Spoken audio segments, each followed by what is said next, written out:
Leo Sí, nos dimos Sagor. cuenta, Bueno, nos dimos cuenta. bueno, Estás como Leo gracias Sagor. por... Soy Esteban. Me puesto con la corbata. En la computadora del ruso. Bien. Muy bien, comencemos. A ver, Bueno. perdón que les pida algo. Por favor, todos con cámara, todos con cámara. Gracias. No, nos vas a ver, algunos estamos un poco destruidos, Sí, pero bueno, no tiene filtro la cámara de la compu. Muy bien, no se preocupen, chicos, no se preocupen. Sandra, si tenés cámara, por favor. Lucas, si tenés cámara. Yo Leonel. pensé que ibas a decir, Claudio, van a estar un poco desnudos todos, pero no, menos mal. Marcel, si tenés cámara. Las dos hermanas, two others.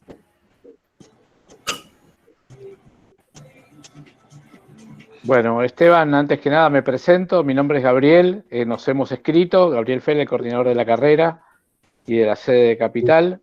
Más que nada agradecerte a vos la disposición de darnos esta charla, a Fabián, que figura como Sandra, que la organizó y se molestó en hacer todo este trabajo de organización, y bueno, por supuesto a todos los estudiantes aquí presentes. Así que bueno, bienvenidos todos. Yo voy a seguir admitiendo a la gente a medida que vaya llegando. Así que bueno, Fabián, si querés presentarlo a Esteban, es tu trabajo.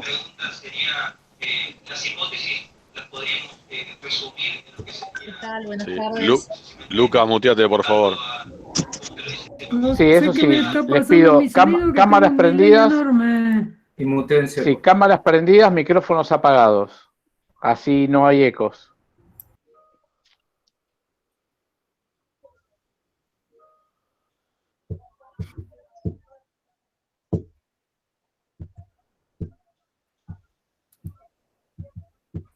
A mí se me escucha porque tengo el micrófono apagado, todo el sonido en el celular, con la cámara. Sí, ahora estás hablando. Hola, hola, ¿me escuchan? Sí, Fabián, te escuchamos bien. Perfecto, bueno, muchas gracias.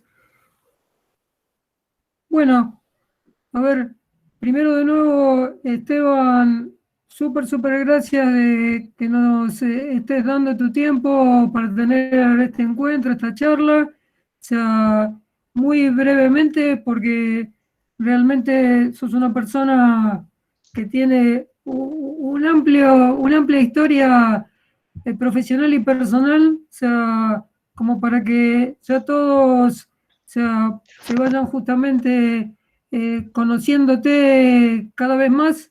Por eso, muchas gracias por este tiempo, y básicamente hacer una presentación tuya. Luego, por favor, todo lo que vos, digamos, nos quieras contar y aportar es súper bienvenido. O sea, como vos muchas veces lo comentás, ha venido de unas condiciones, o sea, muy humildes, difíciles, y atravesaste todo eso, pasaste todo eso, siempre, digamos, para quizás utilizar un término que hoy está mucho en boga, o sea, la resiliencia te ha permitido avanzar y salir justamente adelante de todas esas cosas que se pusieron en tu camino, como, bueno, o sea, vos lo contás, o sea, has pasado por situaciones muy extremas de vida, o sea, y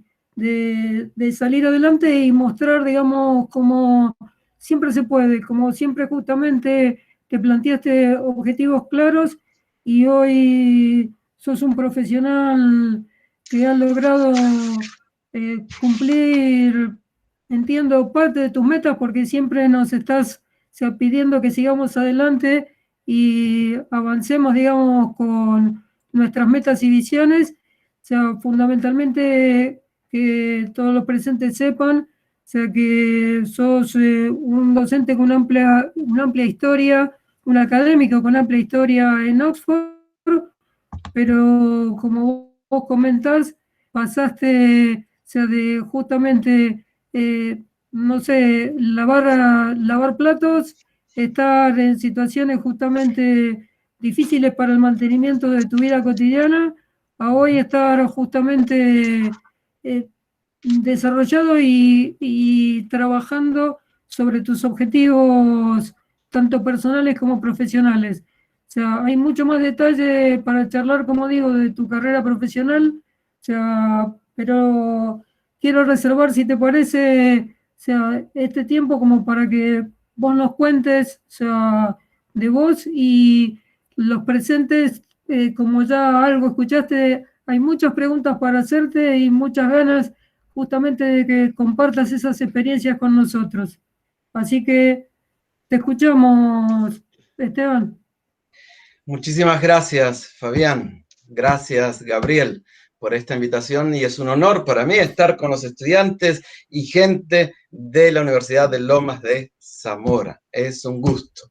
Estamos en Oxford aquí, lloviendo hoy, ya es bastante tarde, 10:30 de la noche, estoy muy contento de estar con todos ustedes. La mejor manera de comenzar es, larguemos preguntas. No, hablar de mí, presentarme, yo mismo ya hiciste una muy buena presentación, Fabián. Entonces, larguemos con las preguntas, me parece. Bueno, ¿cómo no? Ok, bueno, Esteban, me presento, mi nombre es Gabriel, yo voy a leer algunas de las preguntas que armamos con el grupo del último cuatrimestre de la carrera. Estamos cerrando la carrera, la licenciatura en Gestión de la Información, y armamos algunas preguntas que te hacemos, las vamos charlando y conocemos un poquito más de tu vida y de las dudas que nos fueron surgiendo. Una de las preguntas era, ¿cuál considerás que fue la decisión más difícil e importante que tuviste que tomar y que le permitió dar un giro a tu vida? Gracias, Gabriel. Las decisiones más difíciles que tuve que tomar, ¿cuándo? Porque cada época, cada etapa de mi vida era una decisión difícil. Cuando era niño, yo comencé a trabajar cuando tenía los 9 años de edad. Y luego cuando tuve que dejar ese trabajo fue una decisión trascendental. Después fue una decisión importante cuando dejé la escuela secundaria. Yo abandoné la escuela secundaria y después volver a retomar fue otra decisión trascendental en mi vida. Ir a un secundario nocturno. Yo terminé en la escuela nocturna en el barrio del Once, en Argentina. Trabajaba durante todo el día, iba a la escuela de 7 a 10:30 de la noche. Entonces siempre hubo decisiones trascendentales. Dejar de estudiar fue una decisión trascendental. Pero entiendo a lo que te referís. Quizás lo más trascendental de aquella época que me tocó vivir llena de obstáculos. La vida toda está llena de obstáculos, no solamente aquella época que me tocó vivir en Argentina, pero sin duda una decisión que me permitió dar un giro grande en la vida fue decidir salir de Argentina, irme de Argentina. No porque Argentina me oprimía. Si uno está acostumbrado a comer arroz, está contento comiendo arroz, no sabe que existen otras cosas. Yo no entendía mucho del mundo, pero tenía esa inquietud adolescente por conocer el mundo, juvenil por conocer el mundo. Entonces me fui a Argentina no por la realidad de Argentina, sino porque tenía esa inquietud y curiosidad por el mundo. Y creo que esa fue una decisión trascendental en mi vida. Pero constantemente uno enfrenta decisiones trascendentales, ¿no? Ahora, durante la pandemia, tuve que decidir otra decisión muy trascendental también en mi vida, si ser papá o no, y decidí que sí. Así que todo esto se viene ahora en los próximos meses. Entonces hay muchas decisiones trascendentales, pero en aquella época creo que fue irme de Argentina. Siguiente pregunta. Excelente. Bueno, felicitaciones. Gracias. Habiendo conocido diversas culturas, ¿qué tan difícil es adaptarte cuando uno sale del país? O sea, esto justo relacionado con esto que mencionabas, de irte de Argentina. ¿Qué tan difícil es ir adaptándote a las diferentes culturas? Depende de qué cultura, ¿no? Pero yo siempre a mí me gustan mucho los dichos, ¿no? En Roma como los romanos. Incluso yo tengo una costumbre desde niño, ¿no? De anotar todas las cosas que hago. Siempre ando con una lista de cosas que quiero hacer, pequeñitas que hago en el día, en la semana y en el año o en la vida, ¿no? Entonces voy todos los días chequeando, y en aquel momento, cuando había escrito irme de Argentina, puse al lado no volver. Yo conservo las listas de las cosas que voy haciendo o que quiero hacer. Repito, son cosas pequeñitas como desde cambiar una cortina o hacer cualquier cosa, una inversión o aceptar un curso o hablar con ustedes. Entonces, había puesto irme de Argentina y no volver por lo menos en 3 años. Entonces, por lo menos en 3 años, y lo cumplí. Entonces, ¿cómo fue adaptarme a diferentes culturas? Fue difícil, sobre todo fui de Argentina a Israel, que fue una cultura bastante diferente a la Argentina, un país muy activo, un país muy moderno, un país de trabajadores, un país de estar todo el día en actividad continua, ¿no? Entonces llegué ahí con una mano atrás, otra adelante, y enseguida me puse a recoger paltas y a limpiar gallineros y a trenzar pan. Entonces fue muy difícil. Después conseguí trabajo en el Hotel Sheraton y tuve que dormir en la playa 1 mes hasta que cobré mi primer sueldo y pude alquilar un cuarto en la casa de una familia. Entonces, ¿cómo fue adaptarme a las diferentes culturas? Muy difícil. Yo viajé por 82 países y viví en 13, tuve experiencias de trabajo y de vida, de estudio, en 13 países diferentes. Y en cada país hay desafíos, sobre todo en el sentido. Yo también fui inmigrante ilegal en Japón, fui ilegal y construía casas, trabajé de albañil. Entonces, cada cultura tuvo su desafío, pero sí, en conclusión, respondiendo a tu pregunta, o a quién hizo esta pregunta, Gabriel, puedo decir que el que va de visita a una nueva sociedad, ya sea a visitarla o a establecerse, como en mi caso, tiene que ser mejor que el local. Por ejemplo, está mal que un local ensucie las calles, pero está peor que un visitante ensucie las calles, porque ese lugar no le pertenece. Que viole las leyes el que está de prestado. Entonces, eso lo aprendí viajando, ¿no? Era más papista que el Papa. Cuidaba más, porque estaba de prestado. Es como si alguien va a la casa de ustedes y abre la heladera, y no, tiene que respetar más las reglas de la casa que los mismos que viven en la casa. Entonces, respondiendo a tu pregunta, sí, hubo dificultades, pero yo creo que siendo un argentino tenemos esa capacidad de adaptarnos fácil. Siguiente pregunta. Excelente. En una sociedad como la actual que está tan conectada, ¿cómo ves esta situación? ¿Lo ves como un beneficio? ¿Cómo lo ves? En general, sí, totalmente. Yo recuerdo una entrevista que le hicieron a Obama hace como 20 años y él hablaba un poco dubitativo de la globalización. Y yo dije, pero yo no comulgo o no comulgo con Obama, eso no lo estoy manifestando, pero sí me llamó la atención lo que él había dicho. Y yo creo que todo el mundo quiere estar conectado. La globalización es buena. ¿Quién quiere hoy estar secluido y no enterado de lo que pasa en el mundo? Yo creo que muy pocas personas.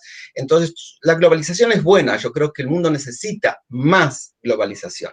Claro que hay elementos dentro de esta nueva globalización y la que se viene, porque la que se viene es incipiente lo que estamos viendo ahora, que quizás añaden elementos que son dañinos. Por ejemplo, la falta de sociabilidad de piel, ¿no? Yo creo que hay elementos dañinos. Pero en general, o perder el tiempo con tonteras y no con lo que es esencial en la vida. Pero en general yo creo que todo este nuevo acceso que todos ustedes tienen, esto, por ejemplo, qué facilidad, qué magnífico, estamos en directo. Yo la otra vez estaba hablando con una colega ya jubilada, que fue profesora mía, tiene ya 80 años, y claro, yo todos los días hago 3 o 4 llamados a diferentes personas como forma de prestar mi tiempo, mis oídos, escucharlos, alentarlos, o saber cómo están.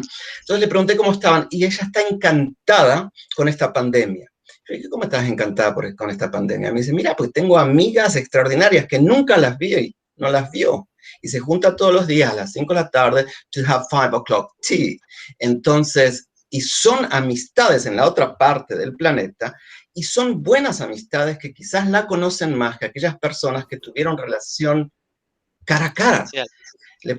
Presencial. Le pregunté a un psiquiatra, colega, le digo, escúchame, ¿hay algún estudio que pueda decir que estas nuevas amistades que surgieron que son virtuales, son mejores o peores o son dañinas que las que uno realiza cara a cara, y me dijo, no tenemos evidencia, al contrario, hay personas que dejaron de hacer terapia una vez que descubrieron amigos virtuales en otras partes del planeta, y es muy posible que esa virtualidad haga que esa amistad sea muchísimo más fuerte que si se frecuentan día a día. Entonces, vemos como la globalización y este nuevo acceso que tenemos a muchísimas cosas nuevas, no solamente en las comunicaciones, pero en todas las áreas, yo creo que es positivo, en general es positivo.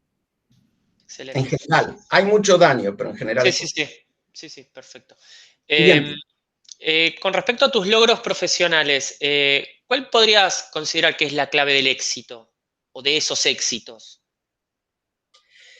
¿Qué entendemos por éxito, chicos? ¿Qué es el éxito? Bueno, para acá ustedes? justo lo pusieron, dijeron alcanzar una meta. Alcanzar una meta, Necesitan bien. esa aclaración.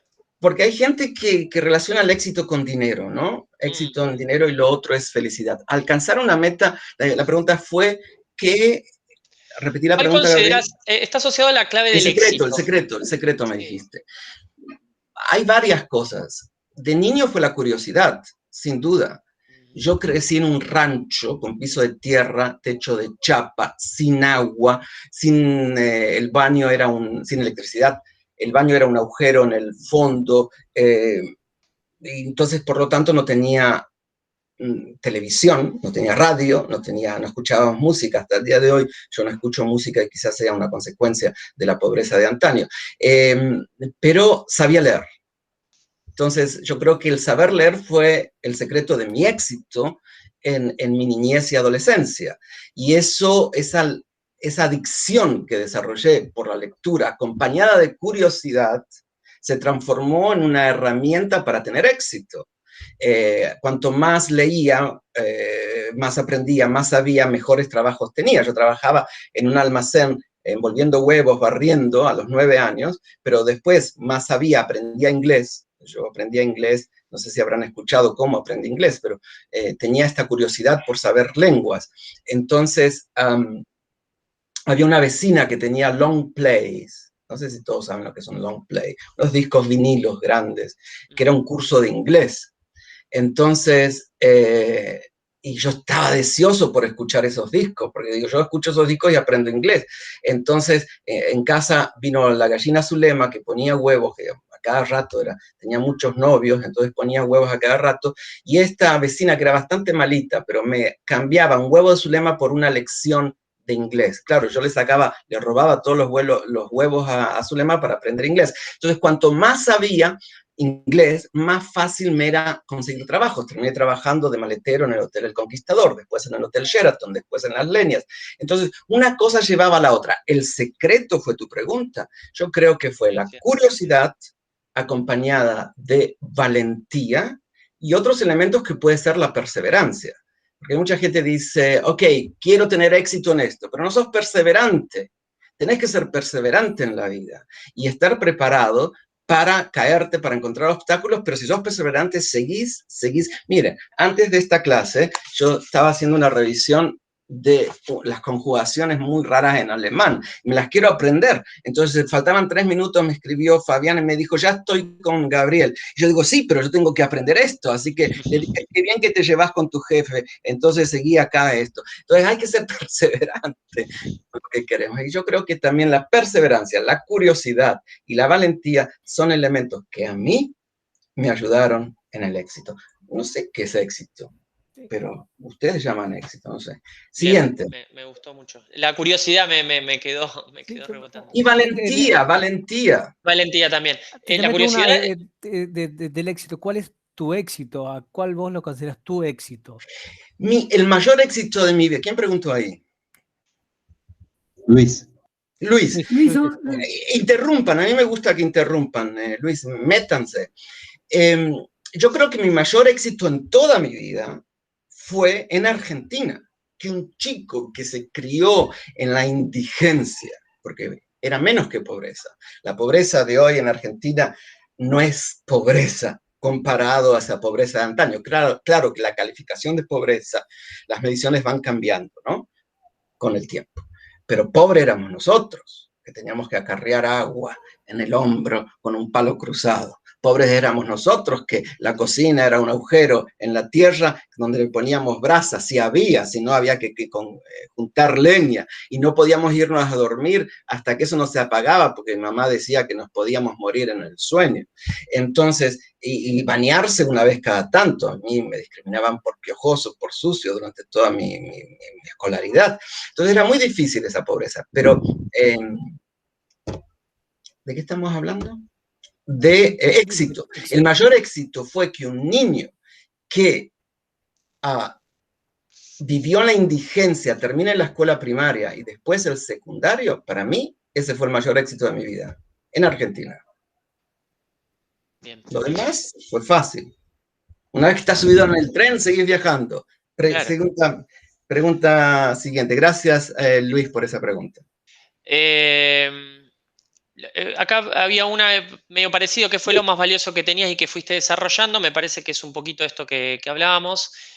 ¿Cómo? No sé si querés agregar algo. Lo más valioso creo que fue saber leer a temprana edad. Conservo, somos todos, mi familia, mi madre todavía tiene toda la misma adicción de guardar cosas. Mi madre acumula, ¿no? Creo que los pobres todos acumulamos cosas, porque sabemos lo que costó todo. Pero acumulamos, ella guardó todas las cosas que yo escribía de niño, incluso cuando tenía 4 años y medio. Mamá, tengo frío, y todas esas cosas las tenemos guardadas. Entonces, el saber leer y escribir, creo que fue la mejor herramienta que tuve. Siguiente pregunta. ¿Cómo cambió tu persona a partir de las situaciones que fuiste atravesando?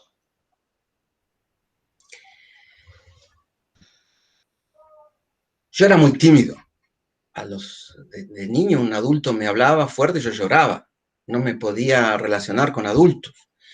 Y creo que me ayudó mucho un libro que leí. Yo leía mucho, comía libros, porque era lo único que me abstraía de esa realidad que me tocó vivir. Que yo no la veía triste. Yo no veía mi infancia como una infancia triste, no. Los libros me hacían divagar, me hacían salir de esa realidad, entonces me la pasaba leyendo como podía. No teníamos electricidad, pero leía con la luz, las farolas de la Panamericana que llegaban hasta casa. Entonces leía. Entonces leí un libro que me ayudó, era muy práctico ese libro, y me ayudó a desarrollar un carácter un poquito más extrovertido.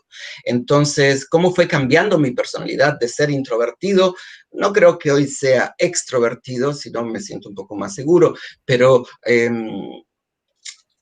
a medida que iba creciendo, iba alcanzando nuevas metas, me sentía muchísimo más seguro y eso influenciaba en mi personalidad. Cuando tuve un par de zapatos nuevos, me sentía el rey del mundo. Yo tuve mi primer par de zapatos a los 15 años, hasta ese momento los todos de la basura. Y mi sueño era tener un par de zapatos y ser el primero en poner sus pies dentro. Siempre andaba con zapatos regalados de basura o con agujeros abajo, bien lustrados. Y entonces, recuerdo la vez que pude comprarme mi par de zapatos a los 15 años, me sentía, mi personalidad cambió, caminaba diferente, me sentía, inflaba el pecho. Entonces, qué sé yo cómo cambió mi personalidad. Yo creo que a medida que alcanzaba objetivos, me sentía mucho más seguro en la vida, supongo. Bien. Siguiente pregunta. ¿Cuánto y cómo te afectaron los fracasos? Es lo más importante. ¿Sigue la pregunta o terminó ahí? Sí, sigue. ¿Cuáles fueron tus fracasos y qué es lo que más te enseñaron? Esta es mi favorita personal. Chicos, los fracasos son muy importantes en la vida. Muy importantes. Muy importantes. Los obstáculos, cada fracaso me permitió aprender. Hoy les mostraría, ¿no? Bueno, me da un poco de cosas así. El respaldo de la cama estaba muy bajo, hay un respaldo así. Entonces corté una madera y no iba. Y bueno, ya tenía experiencia de lo que quería hacer. Fracasé primero, pero al volverlo a intentar lo hice bien, perfecto. Que si lo hubiese hecho de una la transformación que le hice al respaldo de la cama, quizás no hubiese quedado tan bien. Entonces el fracaso me permitió perfeccionar. No pasar un examen. Yo no lo veo como un fracaso, lo veo como capitalizar. Yo un montón de veces me pasé exámenes, un montón de veces me caí, un montón de veces tuve obstáculos, un montón de veces fui discriminado por ser petizo, por ser delgadito, por tener piojos. Todos esos fracasos creo que me hicieron más fuerte. Y hoy en día me doy cuenta que escucho, ¿no? En el ambiente que me muevo, que hay personas que se sienten que es el end of the world, el final del mundo, porque no pueden hacer tal y tal cosa de la forma que quieren. Es una estupidez. Entonces me hacen mucho más fuerte. Uno tiene que capitalizar en los fracasos. Los fracasos son muy importantes. Si uno tiene la fortaleza psicológica para levantarse, porque si fracasás y no te levantás, te estancás. Entonces yo capitalicé en los fracasos, sin lugar a dudas, lo hago a diario. ¿Recordás alguno particular que te haya marcado? Sí, sí, y nunca lo comenté, se lo voy a comentar a todos ustedes. Uno reciente, hace 2 años, tuve cáncer. Y fue un fracaso de salud. Yo soy una persona muy activa, hago artes marciales 2 veces por semana hasta el día de hoy, ya hace años, y lo estoy contando a ustedes y ni mi familia en Argentina no sabe de esto, así que no sé si esto se van a enterar, ya no importa porque ya sobreviví, pero fue un fracaso en mi salud. Yo no bebo, no fumo, digo, ¿cómo tengo esta porquería? Entonces fue un fracaso en mi percepción de tipo sano. Entonces dije, bueno, ¿qué hago? Entonces me pusieron sobre la mesa aquí en el hospital de la universidad todas las opciones, ¿no? Entonces, radioterapia, quimioterapia, surgery y operación y todas estas cosas. Y bueno, fue muy difícil elegir porque no te dicen lo que tenés que hacer, tenés que elegir vos. Aquí en Gran Bretaña es así. Fue muy difícil porque yo no soy un especialista en esto. Y bueno, elegí y justo gracias a Dios elegí bien y quedé, ahora estoy recién nacido. Pero capitalicé, ¿sabes cómo? Valoro más la vida. Y le agradezco esa enfermedad de porquería que tuve, porque ahora valoro cada instante diferentemente, tienen un gusto diferente, entonces capitalicé en eso, y tengo experiencia para aconsejar a otros, entonces me siento mucho más feliz. Esto fue hace 2 años. Sigamos. Me encantó.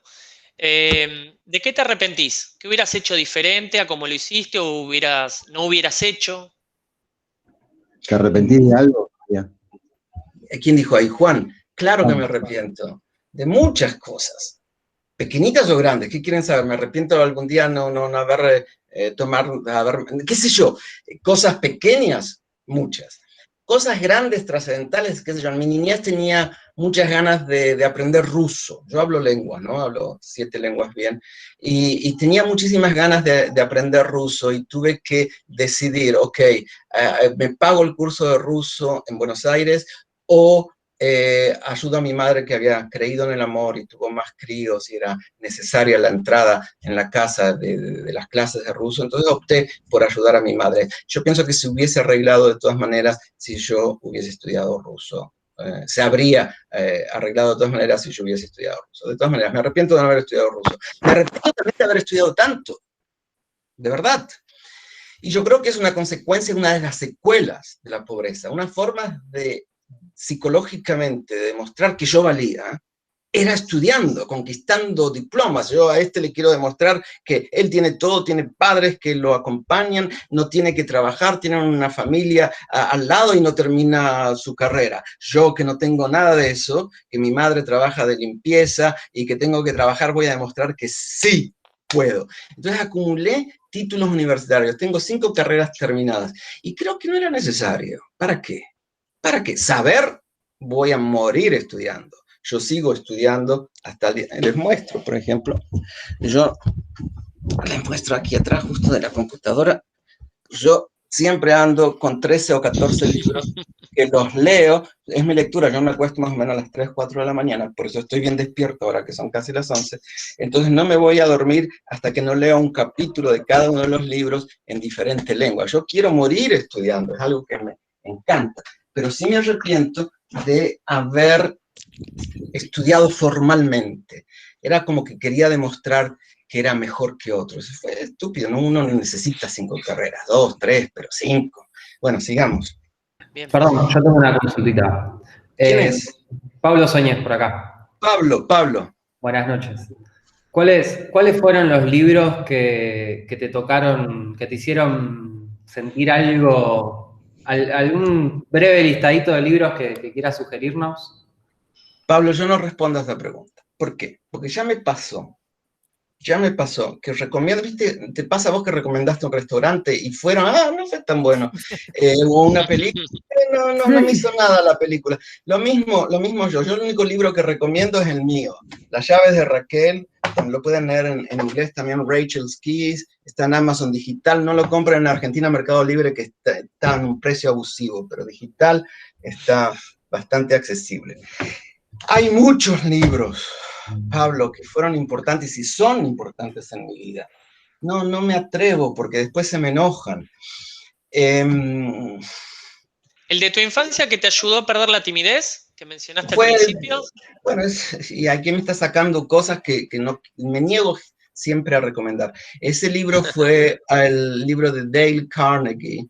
Dale Carnegie es un autor del siglo pasado, del 1900, que escribió Cómo ganar amigos, influenciar en hombres de negocios, cómo comunicarse, y es muy práctico porque da consejos y da deberes. Entonces yo los hacía y me lo leía, recuerdo, en castellano, en italiano, siempre me lo leía en diferentes lenguas, hasta sé muchas partes del libro de memoria. Entonces el libro fue importante. Pero luego hubo muchísimos libros. Borges, para mí fue que lo vi 3 veces a Borges, y una vez le di una rosa amarilla. Él era ya ciego, estaba en Galería del Este tomando un café, me senté con él a tomar un café, y el tipo la huele, siendo ciego, y dice, es amarilla. Yo no sé cómo lo hizo.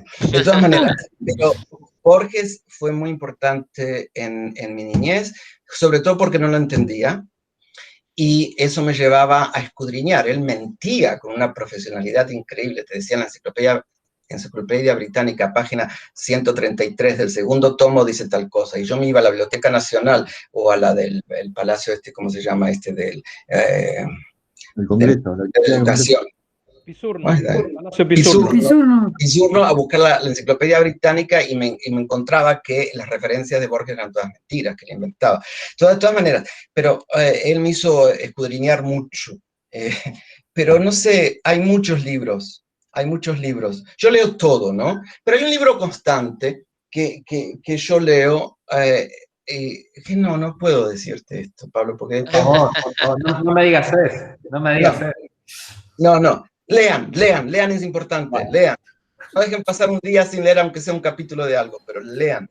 O sea, le pregunto, ya que dijeron de los libros, ¿algún libro que haya leído más de, no sé, 5 veces? ¿Alguno de esos que usted tenga que diga, lo releo constantemente o año a año? No por recomendar, sino para, digamos, de gusto de usted. El de él dijo, ya respondió eso. El de al principio. Sí. En todos los idiomas. Es el mismo que lo leo constantemente y lo repito. Este está en portugués, este está en hebreo, y lo leo, lo releo, ya. Sí. Yo te devuelvo unas preguntas para... No puedo recomendar libros, digan. Antes de irnos, antes de salir esa pregunta, disculpe, un gusto, buenas tardes. No, ¿Quién en es? tu libro, es? Claudio, acá. Claudio, contame. Algo muy cortito, en tu libro señalás que no entendés por qué son tan caros los libros en Argentina. ¿Y cómo sabes que escribí eso? No, porque yo siento como que te conozco de chiquito, o sea, vos me estás porque leí el libro y siento siento que me estás spoileando algunas cosas, contándome que después viajaste por 84 países, no sé qué. Yo me quedé ahí yo me quedé ahí, en Israel, nada más, ahí se terminó todo. Entonces siento que me estás spoileando, pero nada, ese cosita nada más quería meter. Escuchame, leíste. Permítanme abrir la ventana, que con la lluvia hace un calor acá adentro, permiso. Así que leíste Las llaves de Raquel. Yo, como no, los libros en Argentina no sé por qué motivo siempre fueron caros. Entonces, como yo no podía comprarlos, a veces quemaba cables, obtenía el cobre y con eso lo vendía por peso y me compraba ciertos libros. Y cuando no, como era cadete en Buenos Aires, repartía dentaduras, trabajaba para un laboratorio dental, llevando puentes, coronitas, dientes postizos. Los cadetes tenemos mucho tiempo libre, los que fueron cadetes de ustedes, sabe. Y uno hace los trámites y después se queda vagueando por ahí, porque si vuelve a la oficina o al lugar, lo mandan de nuevo al correo o al banco. Entonces yo, en lugar de quedarme vagueando, iba a todas las librerías de Buenos Aires, en la calle Corrientes sobre todo, y algunas en calle Florida, y leía los mismos libros, porque si no me echaban. Entonces leía 2 hojas en una librería, otras 2 en otra, así hacía tiempo, y leía los libros. Ya los tenía ubicados en las estanterías, todo perfectamente. Y así leía mucho en Argentina. Yo me sentía libre en las bibliotecas. Cuando podía, iba a la biblioteca del Palacio Pizzurno o a la Biblioteca Nacional. Entre los libros yo me siento hasta el día de hoy, es la mayor libertad que tengo. ¿Se escucha mucho ruido de afuera? No, perfecto. ¿Quieren ver lo que tengo afuera? Van a entender por qué se escucha mucho ruido. ¿Ven? ¿Se ve? ¿Qué es? Una feria. Unas luces. No, es el Red Lion y The White Rabbit. 2 restaurantes que están a full, bares, están a full, el borracherío está a full, como hace calor, entonces se escucha mucho ruido. ¿En qué estábamos? Se escucha bien igual. ¿Te puedo hacer una pregunta? Claudio, esperás que estamos con Claudio. Entonces Claudio dijo, ¿por qué los libros están caros? Yo no sé. Yo te digo que ahora, con esta nueva ley de tintas que promulgaron en agosto del año pasado, que fue publicada en el Boletín Oficial, en la que el gobierno argentino dice, no sé, quizás está bien motivada o no, pero esa ley ya no existe en los países normales del mundo, que por protección del lector argentino, todas las tintas tienen que ser chequeadas por laboratorio, todos los libros que entran al país, chequeadas por laboratorio para cerciorarse que no contengan plomo. Es como en el libro de Humberto Eco, En el nombre de las rosas, ¿no? Que hacían esto y se envenenaban los sacerdotes. De todas maneras, es una ley que no solamente a mí me castigó, porque yo mandé un montón de libros a Argentina y les pedí a la aduana que los destruyan, porque me pedían cosas exorbitantes para sacarlos de aduana. Dije, sí, se van y destruyanlo. Y aparecieron mis libros en venta en Mercado Libre hasta 14.000 pesos. Así me pareció terrible. Pero mi libro es un dato menor. Lo terrible es la gente que tiene pymes, que tienen que usar manuales, o chicos. Yo a diario recibo de Argentina 300, 400 emails, y me escriben gente que está haciendo especializaciones y me dice, profe, no puedo conseguir un libro de la especialización de medicina que estoy haciendo porque viene del extranjero y no lo puedo sacar de aduana. Entonces, esa ley de tintas es terrible y que también hace que los libros se encarezcan. Argentina siempre castiga lo que no hay que castigar, la educación y los libros. Siguiente pregunta. ¿Te puedo hacer una pregunta? ¿Quién es? Roberto, mi nombre. Roberto, sí. Vi que tenías el mismo libro en distintos idiomas. Sí. ¿Sí? ¿Eso es para estudiar las distintas lenguas, para practicarlo? Buena pregunta. Yo me dedico, entre tantas cosas que hago, a las lenguas, pero las lenguas es algo que uno la tiene, si no se oxida, ¿no? Entonces tiene que estar constantemente en funcionamiento. Entonces, como es mi profesión, entonces yo chequeo las traducciones, leo en voz alta, corrijo, sí, constantemente, cada día. Buena pregunta. Yo cada día practico por lo menos 15 minutos de cada una de las lenguas que sé. Sí. ¿Notas alguna diferencia con respecto al país donde está escrito? Me refiero culturalmente. La cultura del país influye en la interpretación del libro, digo. Claro que sí, sobre todo en portugués, porque la conjugación de verbos en portugués de Portugal se usa más en infinitivo, mientras que en Brasil se usa el presente continuo. Sí, encuentro diferencias. Algunas aceptables, otras no, pero sí, incluso corrijo y a veces no me tiento y mando emails de esto debería ser cambiado en la siguiente edición. Pero sí noto diferencias. ¿Te ayuda el hecho de que leer un mismo párrafo en distintos idiomas, te ayuda eso? A mí me mantiene fresco lo que ya sé. Entonces como que uno desoxida. Y otra cosa, uno aprende a no mezclar. A veces me pasa que, por ejemplo, la palabra palabra, en portugués se escribe con B larga o B corta. B corta, creo. B corta. en español es con B larga. Entonces, el estar constantemente, uno se ubica y no hace errores, no hace errores. Basura, en portugués, basura quiere decir escoba, mientras que basura para nosotros es garbage, ¿no? En castellano. Entonces, uno lo pone mantiene la frescura del conocimiento de la lengua. La lengua hay que practicarla.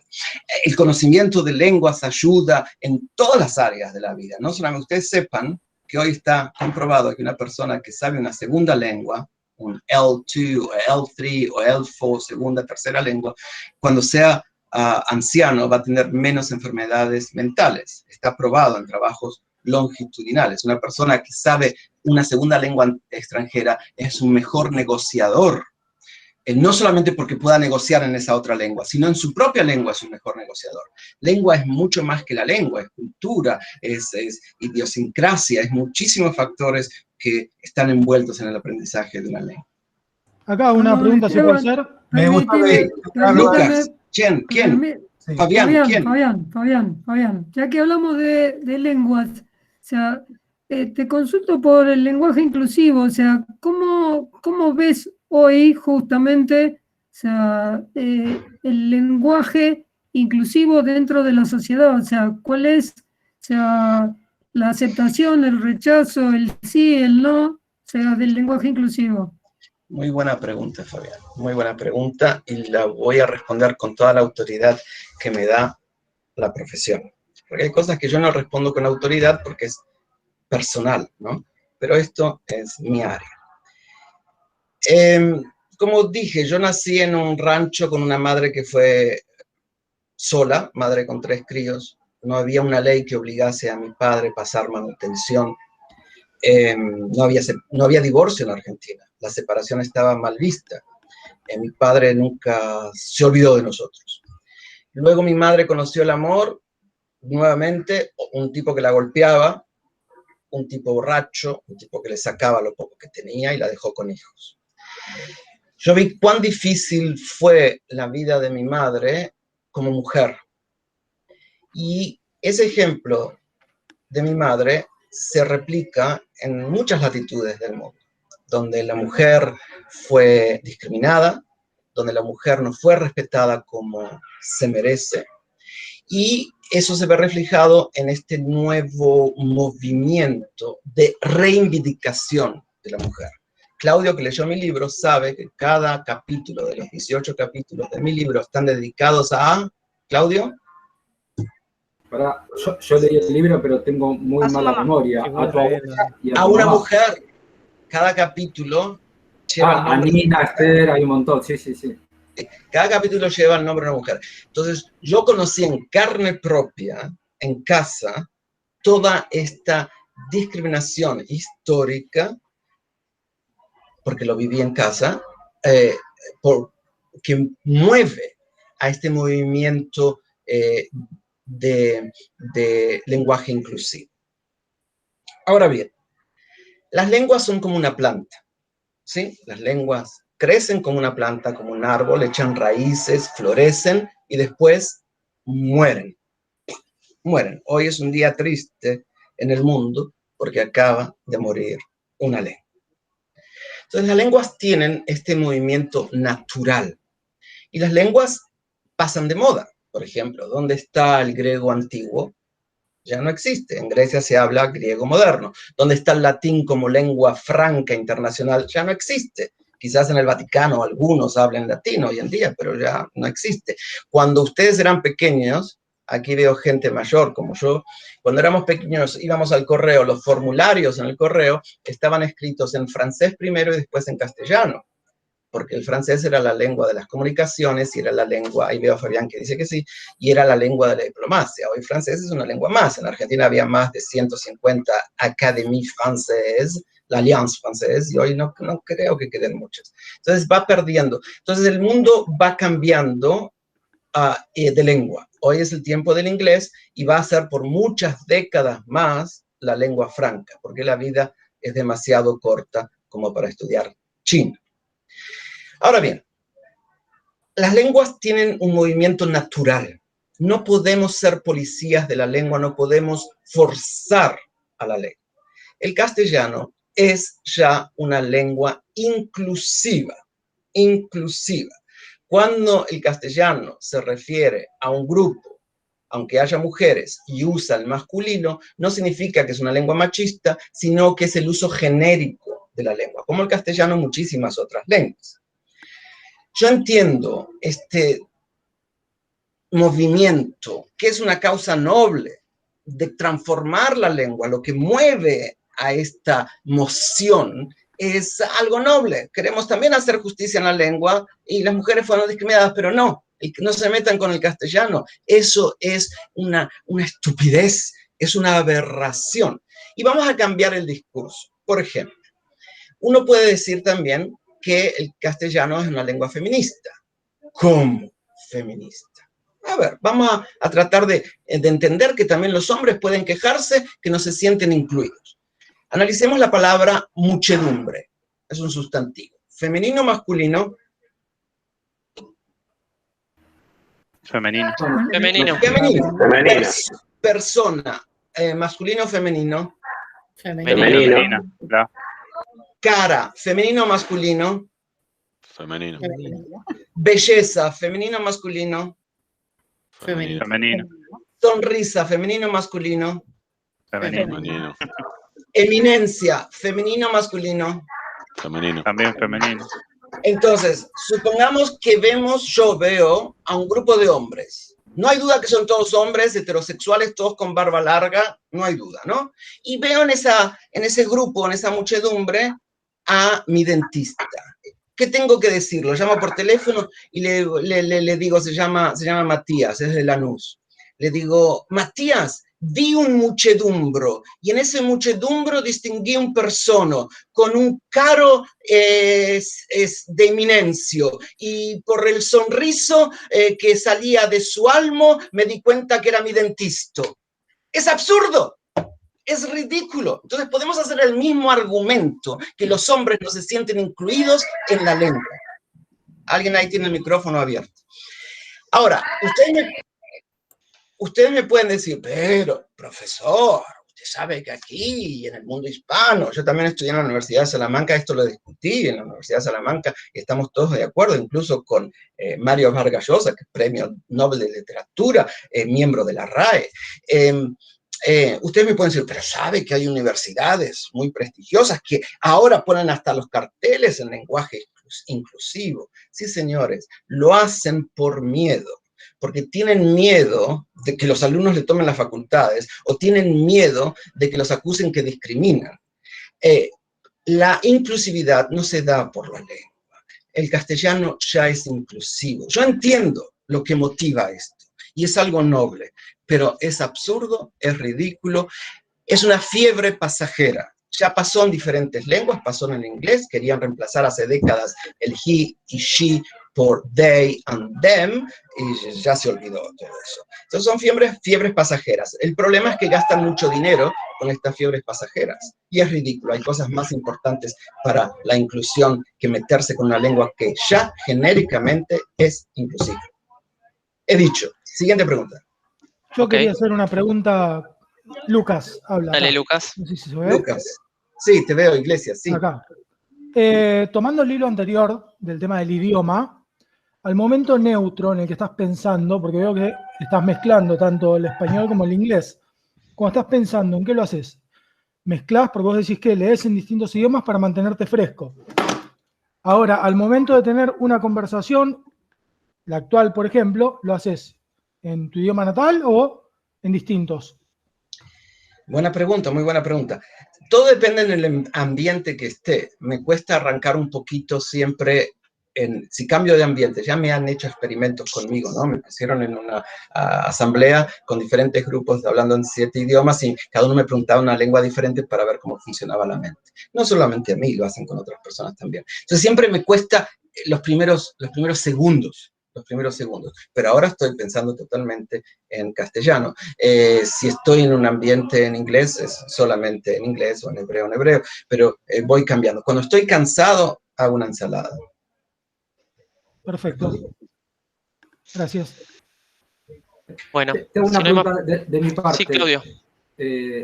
Esteban, en algún momento se te presentó la idea, acá, se te presentó la idea de tu libro presentarlo en el Ministerio de Educación de la Argentina y que sea tomado como manual de referencia para los chicos que inician la secundaria. Me parece que entre los 13 y los 15 años es un texto muy, muy motivador, transmite los valores de la educación y del trabajo muy sencillo. Y además tiene esas preguntitas pseudo filosóficas que te hacen reflexionar y está bueno para transmitirlo, para que lo vea tu hijo adolescente y charlarlo en la mesa.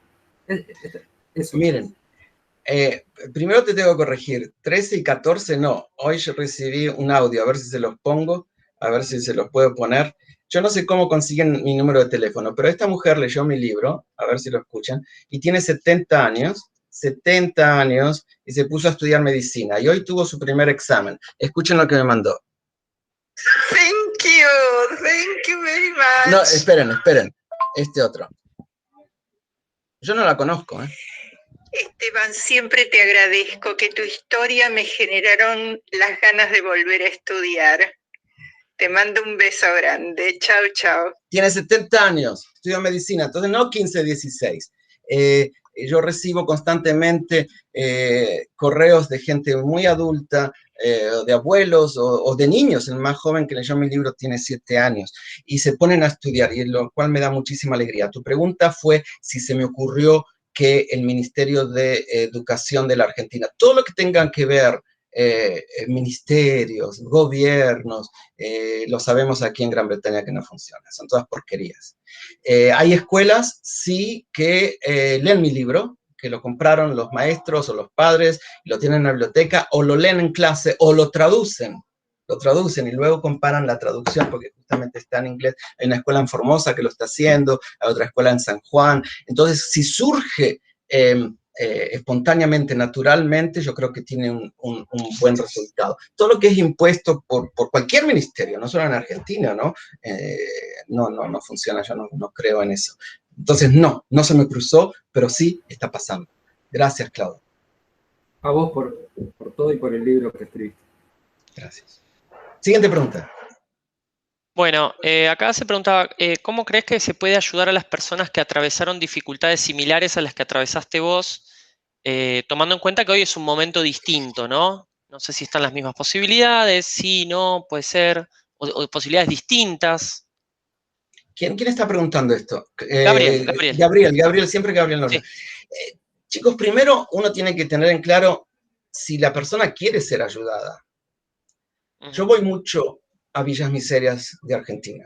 Siempre voy a las mismas porque tengo amigos de toda la vida. Y veo amigos que viven en la Villa Miseria, viven en pobreza, en la calificación de pobreza, porque no es pobreza, sino que es viveza, ¿no? Y viven en casas, con agua en la casa, con aire acondicionado, con electricidad, y no lo pagan la electricidad. Amigos míos, y varios, 3 tienen auto y 3 mandan a sus chicos a escuelas privadas.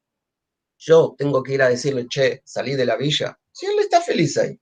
Entonces, primero, hay que ver si la persona quiere cambiar. Si yo he viajado mucho por el mundo, voy a Mongolia, y en Mongolia las familias se juntan alrededor de la leña y no saben leer y ni quieren aprender a leer, y se juntan alrededor de la leña en la noche, y el más viejo de la familia le cuenta historias que escuchó de su madre durante horas. En lugar de leer, le cuenta de memoria. Tengo que ir yo a decirle, che, aprende a leer. Si está feliz así.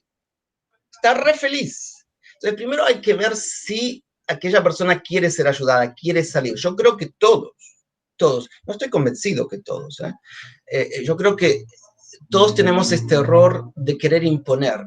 Porque conocemos que es mejor para nosotros, queremos que los demás también lo tengan. Es lo mismo que pasa con las películas. Yo veo una película, quiero que vos la veas, pero qué sé yo, a vos capaz que ni te gusta sentarte a ver una película. Entonces, primero hay que descubrir si esa persona quiere ser ayudada, si esa persona quiere cambiar. Si quiere cambiar, mi mensaje siempre es el mismo. Sin sacrificio no hay beneficio. Y a ustedes, no dejar pasar un día sin ayudar a alguien. Un día. no solamente ayudar con dinero, si pueden, sino prestándole los oídos, dedicándole tiempo, enseñándole algo, visitando a alguien, dándoles un abrazo, dándoles un consejo.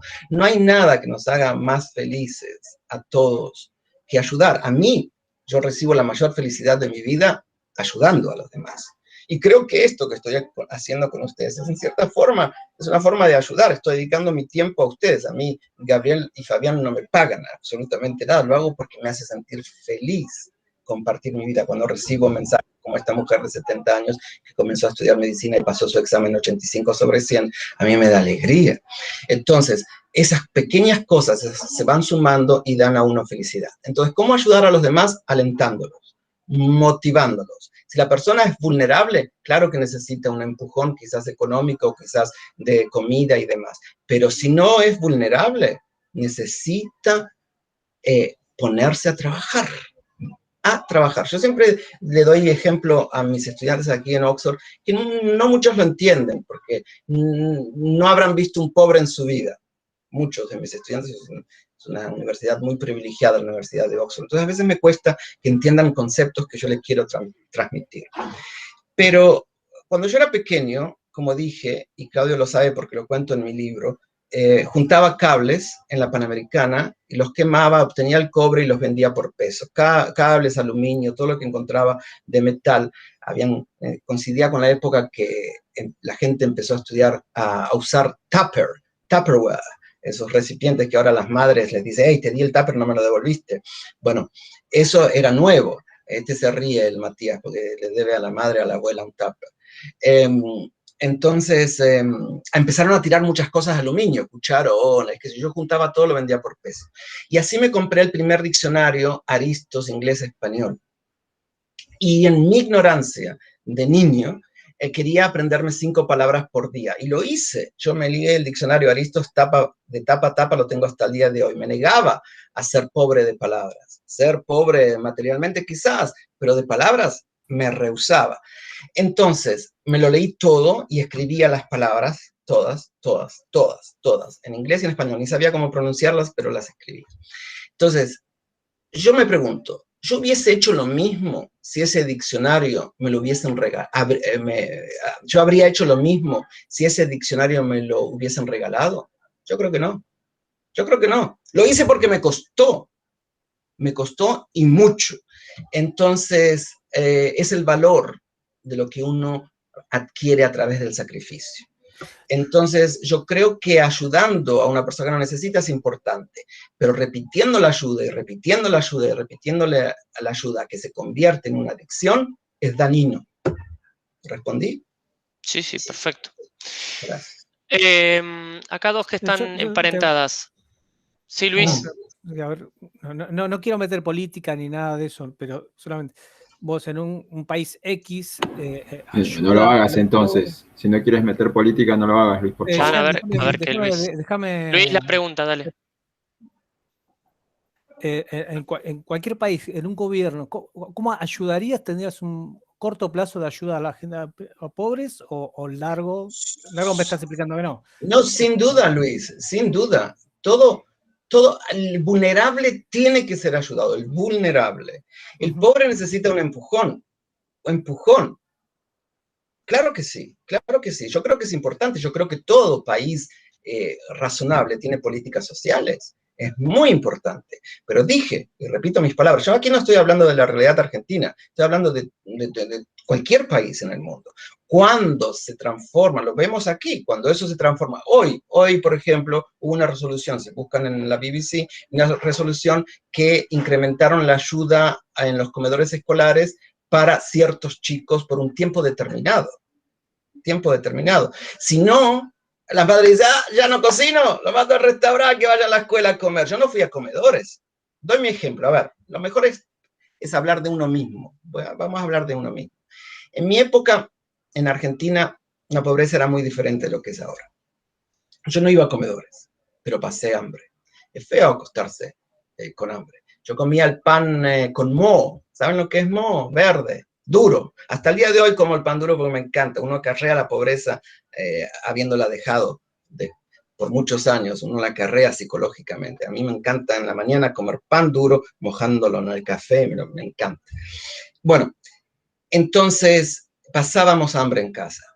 Y una vez que una amiga de una amiga de una amiga de mi madre le dijo que en una villa miseria de Granburg, en la provincia de Buenos Aires, había una mujer que quería regalar una bomba de agua. Son esas bombas de hierro, claro, los jóvenes aquí no saben de qué estoy hablando, pero ahí veo a quien es Villar, que dice que sí, y otros asienten con la cabeza, Matías también, Claudio también. Bueno, era una bomba que era una cosa que se instalaba en la tierra, se hacía una perforación más o menos hasta llegar a las napas, 18 metros, y se bombeaba, se jalaba una manija y salía agua. Una vez que tuvimos esa bomba instalada en casa, que le costó mucho a mi madre instalarla, mi madre, yo jalaba la manija de la bomba y mi mamá me salpicaba la cara, recuerdo, yo chapoteaba en el barro que se hizo, y me dijo, Estebancito, se nos acabaron los problemas.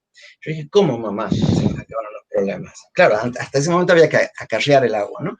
Entonces, me dice, tenemos agua, tenemos tierra, ya está, empezamos a plantar. Y así lo hicimos, plantamos zapallitos que crecían rapidísimo, los zapallos también crecían muy rápido, tomates, cebolla, hasta un cactus planté que daba la tuna, cañas de azúcar, había que esperar 3 meses hasta que a mí me encantaba masticar la caña de azúcar.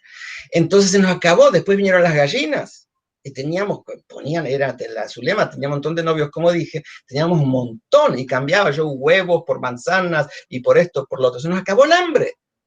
No tenía, si a mi madre le hubiesen dicho, mira, mandá a tus chicos al comedor y también tráete comida todos los días para vos, ya está, nunca hubiésemos plantado. Entonces eso es lo que yo viví. Argentina es un país fértil, como toda Latinoamérica. Fértil, si hay tierra y agua, yo creo que ya no tiene que haber hambre, supongo. Esa es mi experiencia. Entonces, para terminar este tema, sí, yo creo que hay que ayudar al pobre, hay que tener políticas sociales, con límite y pidiendo siempre algo a cambio. Sin sacrificio no tiene que haber beneficio. Sigamos. Ok. Bueno, estas dos que estaban relacionadas, ¿cómo percibís que puede ayudar la pandemia a mejorar? ¿Y cómo imaginás la educación del futuro, no? Van relacionadas. Esta pandemia puso al descubierto, al desnudo, la operancia y la inoperancia de las sociedades, de las familias, de los gobiernos en el mundo.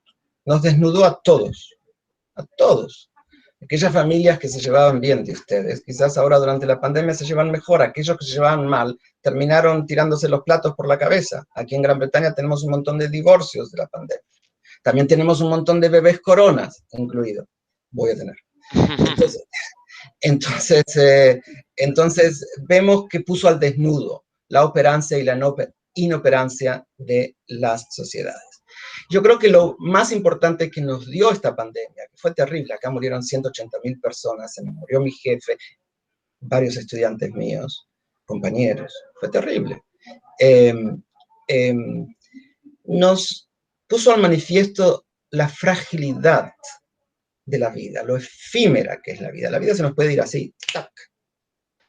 Y yo creo que nos hace pensar a todos ustedes y a nosotros que no hay que perder de vista lo importante en la vida. El círculo. Entonces, la vida es un círculo, supongamos que es un círculo. Entonces ese círculo tiene un core, tiene un núcleo. Y si nos dedicamos a lo importante, a ese núcleo, lo demás surge naturalmente.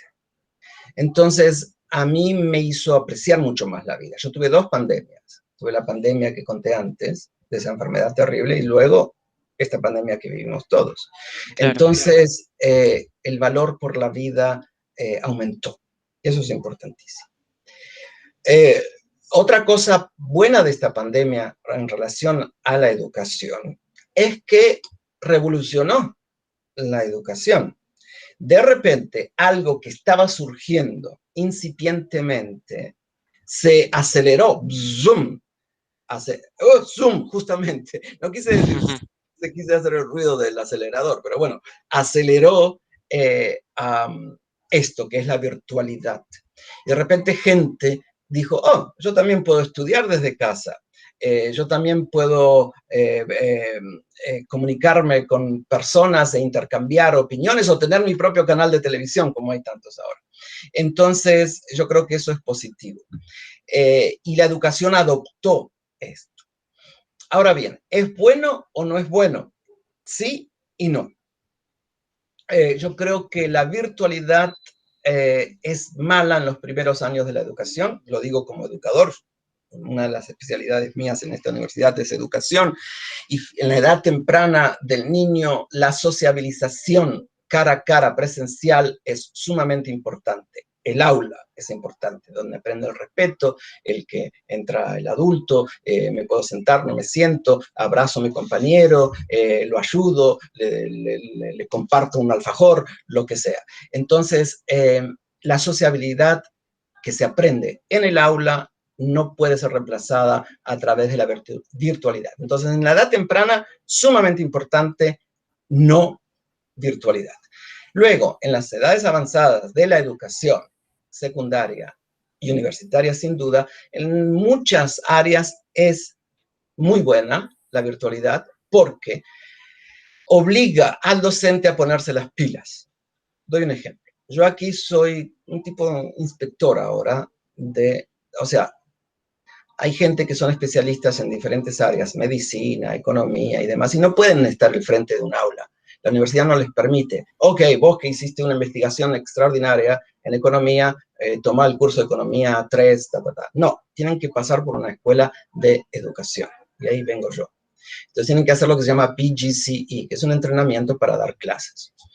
Entonces me la paso de aula en aula, no solamente en la universidad, sino que también voy a escuelas. Y siempre hago lo mismo, termino haciendo lo mismo. Cuando veo a un profesor que se sienta detrás del escritorio y habla como si fuese el centro del conocimiento, después cuando tengo el one-to-one, el face-to-face, le digo, mira, querido, ya no sos más el centro del conocimiento. Entonces le saco el escritorio, o lo pongo contra la pared o le saco la silla. Respeto también la jerarquía y la edad, ¿no? Entonces, pero ya muchas veces a profesores nuevos les saco el escritorio, mando a mantenimiento que saquen los escritorios de las aulas o los pongo contra la pared. Ya no es aceptable que ese maestro de escuela se siente detrás del escritorio, le diga a los chicos, abran los libros en la página 36 y se ponga a jugar al bingo en el telefonito mientras los chicos leen en voz alta.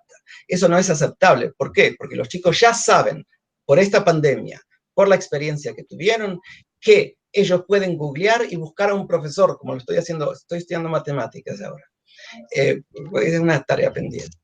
Entonces, uno puede encontrar profesores en la otra parte del planeta que son sumamente entretenidos y encima gratuitos. El chico sabe que el profesor no preparó la lección. El chico sabe que el maestro está jugando al bingo. Entonces, o los maestros se ponen las pilas o se dedican a la agricultura. Y esto es gracias a esta pandemia, que ahora yo veo, y lo vemos ahora nosotros iniciamos las clases, y ahora en junio deberíamos estar ya en vacaciones en las escuelas en Gran Bretaña y están haciendo recuperación por las clases perdidas. Entonces es muy probable que hay unas escuelas que están haciendo los domingos clases, pero están tratando de recuperar el tiempo perdido. Pero ahora yo veo que los profesores son magníficos. Digo, pero este tipo antes no enseñaba así. Claro, se puso las pilas porque sabe que ahora los chicos comparan. Entonces yo creo que eso es bueno en la educación. Luego hay áreas que no se justifica la presenciabilidad y hay otras que sí. Por ejemplo, las áreas de ciencias, laboratorio, medicina, es muy importante la presenciabilidad, pero otras no. Es una revolución. Siguiente. Voy a saltar alguna. ¿Qué nos recomienda a nosotros que estamos terminando la carrera? Algunos de nosotros, la mayoría de los que armamos la pregunta, estamos terminando la carrera. Casi ninguno sub-25, todos somos más grandes. Si tenías alguna recomendación para lo que nos espera. Yo creo que la mayor recomendación que les puedo dar, mi recomendación viene de seminarios que tuvimos aquí en el Departamento de Educación. Muchos de ustedes piensan que una vez que terminen la carrera, quizás van a ser Gardel, ¿no? En cualquier trabajo que vayan, le vean el CV, le van a poner la alfombra roja. No. Entonces, es muy probable que cuando terminen la carrera que estudiaron, o sobre todo quien comienza la carrera ahora, o cualquier carrera, que cuando termine la carrera que comienza en 4 o 5 años, no trabaje en lo que estudió. Eso es muy probable, porque el mercado laboral está cambiando a pasos agigantados. De 10 trabajos del futuro, 5 no sabemos de qué se trata. Hoy en día, no sabemos, 5, estamos hablando de un futuro lejano, un futuro cercano, 5 o 10 años. Entonces, mi consejo es, primero, los pies sobre la tierra. Que no crean que van a ser Gardel, porque si no, se van a sentir derrotados. Segundo, que sigan estudiando, siempre. Y que sigan estudiando otras cosas que sean relacionadas o totalmente no relacionadas a la carrera. Que desarrollen otras habilidades. Por ejemplo, yo, durante esta pandemia, ¿saben lo que me hice? Panadero. Yo ahora hago torta, panes, y lo hago muy bien. Entonces, si cierra la universidad, que lo dudo, ya soy panadero. Y también aprendí a cortar el pelo. Le corto a mis colegas en el departamento y le cobro 1 libra a cada uno. Pongo una alcancía, tienen que poner 1 libra. Y corto bien, ¿eh? Entonces, desarrollé otra habilidad. Porque si uno no se recicla, hay una chica, quien es Marcel, que se ríe y hace así, será peluquera también ahora. Si uno no desarrolla otras habilidades y se queda con lo que estudió, es muy posible que se tenga que reciclar. El reciclaje en el mercado laboral tiene que ser constante. Es por eso que aquí entra mucho el rol de los sindicatos. En mi niñez yo recibía del sindicato el guardapolvo y algunos útiles. El rol del sindicato era importante, pero vemos en muchos países, en Argentina creo que también andan igual, que muchos sindicatos, incluso aquí hay algunos que tratan de defender el puesto de trabajo. Ya no se puede defender más los puestos de trabajo. Lo que se puede defender es al trabajador, que es una gran diferencia. ¿Y cómo un sindicato puede defender a un trabajador? Reciclándolo. Miren, fui al correo. Tuve que ir al correo porque tuve que renovar ahí una licencia. Entonces, voy al correo que no iba hace mucho y siempre iba al correo de Oxford y había como 20 tellers, 20 terminales, ¿no? 20 personas trabajando. Ahora hay 3. Entonces me acerqué a una que la conozco desde que empezó a trabajar ahí y le digo, decime, ¿cómo es esto que me dice, bueno, ahora la gente manda emails, no mandan cartas y demás. Y le digo, ¿y vos te vas a quedar sin trabajo? Me dice, no, porque el sindicato me está pagando un curso. Y le digo, ¿y qué curso te está pagando? Drones. Quiere manejar drones, entregar correspondencia, no sé qué va a hacer con los drones. Entonces el sindicato la está reciclando. Entonces eso es lo que tenemos que hacer, reciclar a las personas y darle más habilidades para que puedan defenderse en el mercado laboral. Mi consejo para todos ustedes que terminan la carrera, no dejen de estudiar otras habilidades, lengua, robótica, informática, lo que sea, pero sigan formándose. Es muy imprescindible porque el futuro es bastante difícil. Buenísimo. Acá tengo otra. ¿Qué nos podría decir de la idea de emigrar a otros países? Bueno, está redactado así, por ahí imagino que apunta a si es recomendable o no, si tiene que ver con la personalidad, no sé. O cuánto tenés que dejar de lado para migrar, ¿no? ¿Qué dejás? Vos que viajaste a tantos países, ¿qué dejaste? ¿Pensás que dejaste te tuviste que adaptar tanto que no sé, ¿no? Es la pregunta. Bueno, por ahí. Ok, vamos por partes. Yo no estoy hablando de una realidad, de la realidad de un país determinado, Argentina. Te digo, sí, váyanse. No estoy diciendo eso. Pero sí creo en la importancia de salir de la zona de confort, ¿no? Si uno vive en una ciudad, en una zona de confort, creo que es importante que al menos alguna vez en su vida haya tenido una experiencia de vida en otra ciudad, que puede ser dentro del país, puede ser en el sur, en el norte, cualquier otra, salir de la zona de confort. Porque cuando uno sale de la zona de confort, ya sea dentro del país o fuera del país, conoce cuán bien estaba, cuántas cosas buenas tenía y cuántas cosas tiene que mejorar. Entonces valora más todo, ¿verdad? Entonces eso sucede solo saliendo de la zona de confort. Si esa persona tiene la posibilidad de tener una experiencia de vida momentánea o por siempre en alguna otra sociedad, ¿por qué no hacerlo? La vida es demasiado corta. Yo no creo en este concepto, este país es mío y no es tuyo. Yo no creo en eso. Yo no creo en pasaportes. Yo creo que son males necesarios las fronteras. Las fronteras, los pasaportes son todos males necesarios para tener cierto orden quizás, pero yo creo que el mundo pertenece a todos los que lo habitamos. ¿sí? Entonces, sí, yo aconsejo siempre tener una experiencia de vida fuera, si pueden y si quieren, porque no es aconsejable para todos. Hay gente que nunca salió de su pueblo, están aquí en Oxford, hay muchos, nunca salieron de su pueblo, están felices, entonces ¿por qué le voy a aconsejar que se vayan? Pero si tienen esa inquietud, que lo hagan, es muy bueno. Ahora, ahí alguien acopló algo más, Luis. ¿Qué es lo que uno pierde? ¿Qué es lo que uno puede extrañar y demás? Hoy en día muy poco, porque justamente esta virtualidad nos permite tomar mate con nuestra madre todos los días si queremos. En mi época era difícil, había que escribir cartas, yo escribía cartas, le mandaba $100 envuelto en papel de aluminio y en papel carbónico dentro de una tarjeta a mi madre porque tenía que seguir ayudándola, y hacía todo eso para que no le roben el dinero en el correo central de Argentina. Entonces las máquinas no detectaban los dineros si lo mandabas así. Entonces todo era muy difícil. Hoy querés ayudar a tu madre, le mandás eso. Y incluso cuando uno viaja, yo siempre lo digo, cuando uno viaja, el vaso se desborda, ¿no? Imagínense que ustedes se van a otra provincia, a otra ciudad. Entonces, y les va bien, porque generalmente uno hace un cambio para mejor. Generalmente uno hace un cambio para mejor. Entonces ese vaso se va desbordando. Entonces ese ser querido que tanto extrañas te viene a visitar, pasa unas semanas con vos, planea el viaje 3 meses antes. Mi madre viene mucho aquí. Planea el viaje 3 meses antes. Pasa aquí un mes, porque más ya empezamos a pelear.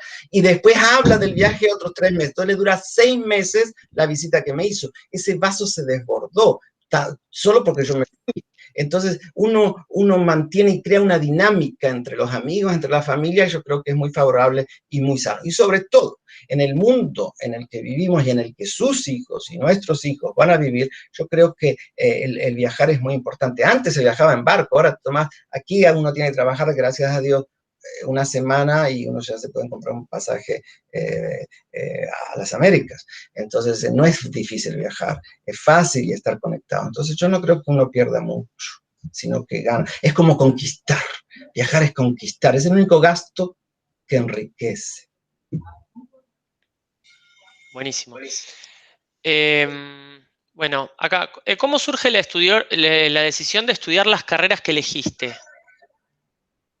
Mis carreras tienen algo en común. Yo ahora estudié Relaciones Internacionales, después Ciencias Políticas, Lingüística Aplicada, Adquisición de Segundas Lenguas, Educación, Cuestiones de Lengua. Tienen algo que es la internacionalidad, ¿no? Lenguas es comunicación, internacionalidad.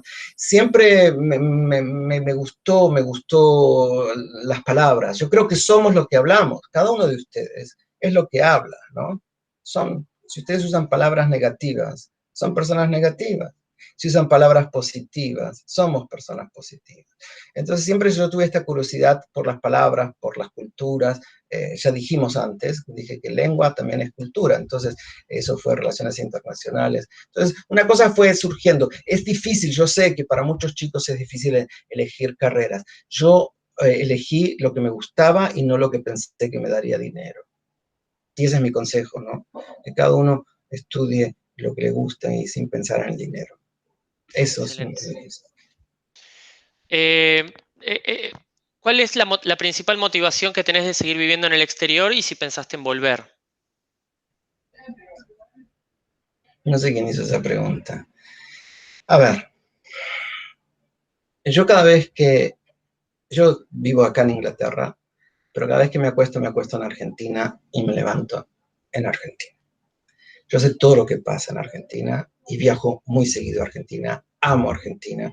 Es un gran país con una gente extraordinaria, un país maravilloso, rico, hermoso. Y yo estoy en el esplendor de mi vida. Yo me siento un pibe. Y a veces, depende a qué hora del día me preguntes, digo, sí, quiero volver a Argentina y tratar de dar un poco de lo que aprendí a los argentinos, que es mi pueblo, ¿no? Yo soy argentino. Pero hay momentos del día que digo, no, ¿qué voy a ir a Argentina? Si estoy muy cómodo acá. Entonces estoy en esta disyuntiva. Si pienso en volver muchas veces, pienso en volver durante el día, pero depende a qué hora me preguntes. Bien. Bueno, acá tenemos otra. ¿Qué lugares y sabores extrañas de Argentina? El colectivo. El colectivo, extraño el colectivo. Sorpresa, sorpresa. Gente. la gente. El argentino es fantástico. El humor. Bueno, yo soy cordobés, ¿no? Antes hubo una pregunta, esto como, creo que fuiste vos, que se me cuesta de lengua en lengua, cambiar de lengua en lengua. Yo me paso 2 horas o 3 horas con un cordobés y ya estoy con la tonada. Entonces, la chispa, qué sé yo, a mí me gusta mucho Argentina. Y extraño, lo demás no, el mate, todas esas cosas no, porque acá tengo mate, me cobran un cuarto de yerba, 1,70 libras. Alfajores también tengo, son árabes, se llaman aljafor, pero bueno, a la gente, extraño a la gente, el colectivo. ¿Crees en la suerte o la suerte se genera? Yo creo una mezcla. ¿Quién preguntó eso? Luis. Yo creo en una mezcla, Luis. Yo creo en una mezcla. Yo pienso que hay no sé si suerte, pero creo que uno puede moldear. Yo creo que constantemente alrededor nuestro suceden pequeños milagros. Cada vez que en la vida, esto es un milagro, cuando vamos a la calle es otro milagro. Y si no estamos alertas a estos pequeños milagros que pueden ser oportunidades, puede ser conocer el amor de tu vida, te perdés cosas importantes. Doy un ejemplo. Yo llegué a Japón con una mano atrás y adelante para trabajar, para ahorrar dinero para venir acá a la Universidad de Oxford. No tenía dinero. Entonces se me ocurrió ir a Japón porque había visto una lista del Economista, que es una revista que se publica desde el año 1843 semanalmente, que Japón venía puntero en el ingreso per cápita, y en mi ignorancia dije, voy a Japón a trabajar.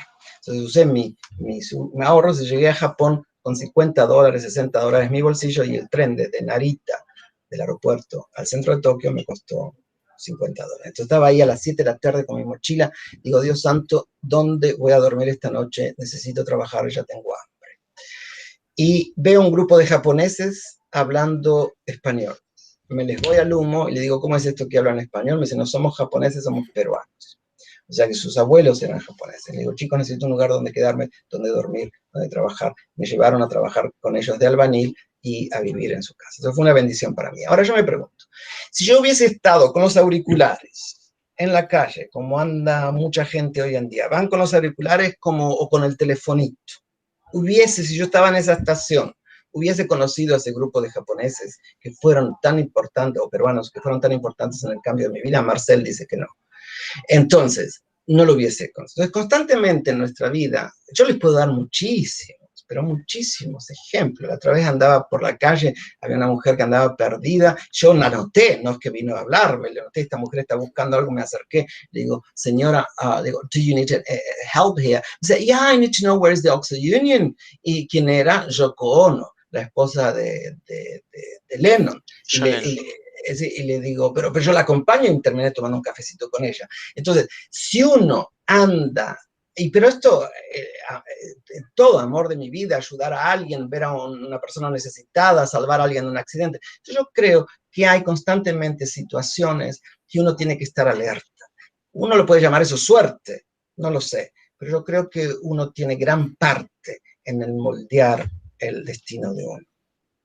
¿Sí? Bien. Creo que algo de esto ya lo mencionaste, me imagino la respuesta, pero ¿cuál fue la decisión más difícil que tuviste que tomar? Depende cuándo. Yo creo que la decisión más difícil justamente fue irme de Argentina.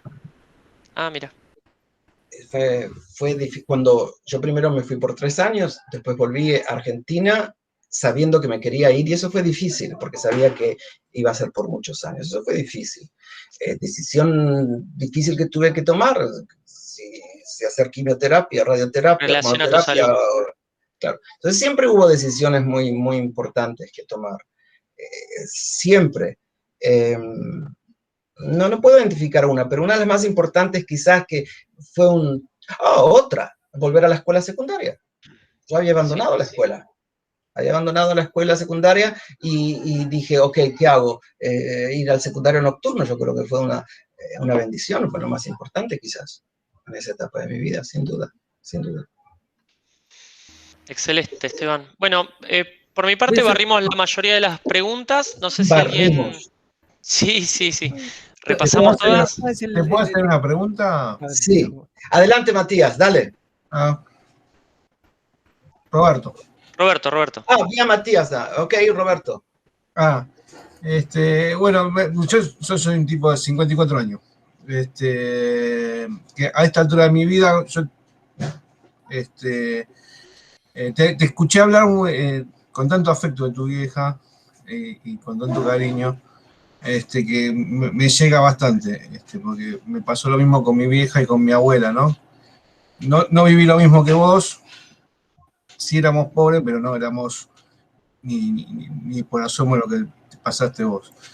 Y me pasa que a esta altura de mi vida me acuerdo mucho de mi abuela y mi vieja y de cosas que decían ellos, ¿no? Ellos tal vez no, culturalmente no tenían muchos estudios, pero la vida le había dado mucha sabiduría a mi abuela, ¿no? Y tenía muchas frases y muchas cosas de vida que me los repiten y que me duraron toda la vida. ¿A vos qué te quedó de tu mamá eso? Mi madre es una mujer muy sabia, pero quizás la que más influenció fue mi abuela Raquel. Y como yo escribía de niño, ella me hacía escribir todo. Ella la mató un borracho que manejaba borracho. Ella iba a trabajar a las 5 de la mañana y la atropelló, la mató. Pero antes de su muerte, que fue una tragedia en mi infancia, mi relación con ella era muy íntima y la tengo toda registrada. Es por eso que la replico muy bien en el libro. Y cosas que me enseñó que siguen en mi memoria, porque las tengo escritas, era Estebancito, sin sacrificio no hay beneficio. Estebancito, respeta a los adultos. Estebancito, respeta a tu padre. No estás obligado a querer a tu padre. Yo eso lo aprendí después de grande. Digo, ¿cómo no estoy obligado a quererlo? No, estamos obligados a respetar a los padres, no a quererlos. ¿Qué más? Dale de comer primero a los animales antes de comer vos. Es una máxima de mi abuela. Sé que te porta. Un montón de cosas. Lean mi libro, Claudio lo habrá leído eso. Pero sobre todo, lo que se empieza se termina. Eso sigue hasta el día de hoy, ¿no? Yo empiezo algo y tengo que terminarlo. O sea, pintar algo, arreglar hoy el respaldo de la cama o leer un libro. Empiezo algo y yo creo que es algo que es un poquito ya exagerado en mí, pero bueno, viene de las enseñanzas de mi abuela. Viste que te explicaban todas esas cosas y a uno le queda, pero a fuego eso. Claro, lo que uno aprende de niño no lo olvida más. No lo olvida más. Buena pregunta. Sí, mi abuela Raquel y mi madre sigue siendo muy sabia. El problema es que ahora me cuesta hablar con ella porque está sorda, entonces ella hace monólogos. Me habla hasta 1 hora, puede hablar, enfrente de la cámara. Y habla, le tengo que interrumpir con señales, le pongo así cosas, entonces ahí me deja dar un bocado, pero es muy difícil. Sí, más preguntas. Bueno, dos más y terminamos. Claro, perdón, porque justamente, Esteban, no te queremos tomar más tiempo, o sea, nos estás haciendo un regalo del alma. Pero me siento cómodo, son muy, muy, muy buena gente ustedes, me encantan. Muchas gracias. 2 preguntas más, chicos. 2 más, a ver. Claudio, ¿tenías una ahí? Esteban, una consulta. Voy a meter una... Jorge, sí. Un gusto, Esteban. La consulta es la siguiente. Cuando me hicieron la invitación, yo no curso yo estoy 1 año antes que toda esta gente que está en la conferencia. Cuando recibí la invitación para hacer la conferencia, la charla con vos, te busqué, como yo no te conocía, te busqué en Google, ¿no? Sí, como hace todo el mundo, googlea. Claro, entonces lo que hice fue, lo que vi en Google, por lo menos en el Google de Argentina, es que se habla más de tus logros personales, cómo saliste de la pobreza y cómo llegaste a Oxford, que de tus logros académicos. Eso, ¿vos estás al tanto de eso? ¿Sabés por qué se puede dar esta situación? ¿Por qué? ¿Cómo te afecta? ¿Si te afecta de alguna manera esto? Me afecta. Antes me definían por Maradona. Por mi relación con Maradona, por haberlo conocido, viajado con él o haberlo traído a Oxford. Y me molestaba. porque a mí no me definía Maradona. A mí tampoco me define la pobreza. Yo creo que la pobreza que yo viví hoy se convirtió en mi mayor riqueza. Pero no me define totalmente la pobreza. Yo soy un académico, como también dijiste, yo hago publicaciones, yo también. Entonces sí, a veces me molesta, buena pregunta Jorge, sí, me molesta. Pero hoy Fabián me hizo una pregunta de mi área, lenguaje inclusivo, hubo preguntas sobre educación, ¿sí? Pero sí, me molesta porque a veces digo, ok, está interesante esto, pero dale con pernía, siempre lo mismo. Entonces... sí, buena pregunta. Me molesta un poquito. Es lo que más venden los medios, lamentablemente. No, yo creo que es por la realidad que está viviendo mucha gente en el mundo, ¿no? Esta pandemia descalabró las economías de muchos países, entonces hay gente que está ahora en pobreza y entonces dicen, bueno, ¿cómo se sale de esto? Y entonces vamos a buscar a alguien que salió, pero a veces me siento incómodo, sí, es verdad. Yo tengo una última pregunta, si puede ser, antes de cerrar. Adelante, Fabio. Sí, Fabio, sí. Es algo que estuvimos hablando, de hecho Fabián también lo había planteado, digo, hablamos de las metas, hablamos de los sueños. Ahora, cuando vos soñás, cuando estás durmiendo y soñás, ¿en qué idioma soñás? Pensé que hablabas de sueños despiertos, que son No, hablamos de metas de sueño, digo, cuando dormís, ¿en qué idioma soñás? Está influenciado totalmente por lo que hice. Yo recuerdo los sueños, es una cosa increíble. Yo podría hablar de esto un poquito más, pero bueno, en corto, está influenciado por las últimas actividades que hice antes de dormir. Si mi último libro que leí antes de acostarme está en italiano, es muy factible que sueñe en italiano. Hay veces que me despiertan en la noche por algún motivo y respondo en otra lengua. O sea, me golpean la puerta, suena el timbre y respondo en otra lengua. Entonces va variando, va variando. Yo sé que esto no pasa con todo el mundo, quizás pasa conmigo porque soy un bicho raro, soy un lingüista, pero sueño en diferentes lenguas y puedo recordar los sueños. Es interesante, hay mucha gente que no recuerda, todos soñamos. Todos, solo que hay gente que no los recuerda. Han hecho aquí una vez en la universidad, nosotros hacemos lingüística aplicada y hacemos muchos experimentos. Y una vez hicieron experimentos conmigo, te ponen cosas y qué sé yo. Entonces, bueno, yo sueño en diferentes lenguas. Sí. Muchas gracias. Y ahora, relacionado con soñar, ¿qué soñás? Porque te estás poniendo metas cada instante. ¿Qué ves? Yo creo, chicos, que todos tenemos sueños. Cada uno de ustedes tiene un sueño. Cada uno. No importa la edad, sueño pequeño, sueño grande, irme a la pizzería tanto y comer una pizza con mozzarella caliente con la persona que quiero, es un sueño. Eso es un sueño pequeño. Y hay sueños grandes, tener una familia, tener una carrera, tener un hijo, comprar un auto. Entonces yo creo que todos tenemos sueños. Y un sueño que no se cumple es una frustración que uno acarrea, ¿verdad? Entonces, yo creo que el mayor problema con las personas que no pueden cumplir su sueño es que no tienen claridad en ese sueño. Si nosotros tenemos claridad en lo que queremos, en nuestras metas, pero claridad total, y no nos distraemos, es muy factible que cumplamos ese sueño siempre y cuando sea un sueño realista. No puedo soñar irme a la luna mañana porque sé que no lo voy a lograr, pero sí puedo soñar, qué sé yo, tomarme un avión. Entonces, si ese sueño es realista, siempre doy un ejemplo de un autor coreano que yo leí cuando era pequeño, que él daba el ejemplo que si uno sueña con una bicicleta, tiene que soñar claramente el tamaño de la bicicleta, el rodado de la bicicleta, la marca de la bicicleta, el color de la bicicleta y verse andando en bicicleta y hacer todo lo posible, como si fuese un embarazo, hasta dar a luz la bicicleta, sin distracciones. Entonces el problema es que mucha gente tiene sueños, esos sueños son vagos en el sentido de ambiguos, que es un falso amigo, ¿no? Son ambiguos y o son deseos, no son sueños, o sueñan con cosas y no están dispuestos a mover los pies.